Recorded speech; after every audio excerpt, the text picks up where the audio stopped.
what is the benefit of the shift in views that I'm putting forward?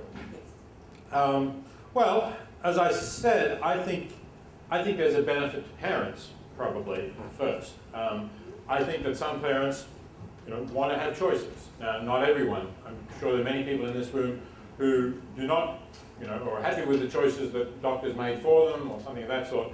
But I think there's no doubt that there are some people who would rather not have been, as that mother said, handed a medical triumph as the doctors called it, in the form of a very severely or profoundly cognitively disabled child whom the doctors had saved and then given them to bring up. But would you suggest experimenting on children, medical experiments that would benefit their parents?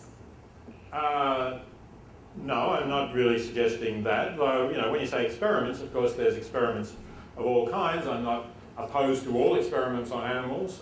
Some don't harm the animals. They're largely observational. Some may have very small risks of minor harms, but may have certain benefits. I mean, I think this is a trade-off. And we do experiments on children all the time, with the consent of the parents.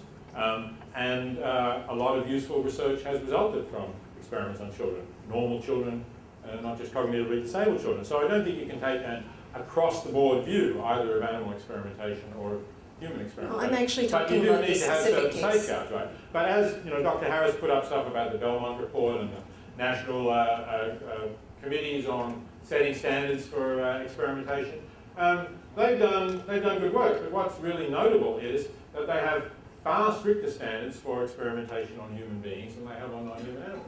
And given the overlap in abilities and capacities to feel, that seems to me not justified. This seems to me to be a clear case where we should largely be raising the standards for non-human animals. But whether there are some cases where we should slightly loosen the standards for human beings, perhaps there are some circumstances where that's defensible, but you need to look at particular cases. So you don't see any possibility of harm to actual human beings with cognitive disabilities as a result of the kind of things you ask us to do? I couldn't say there's no possibility. Of course there is. Life is always full of possibilities of harm.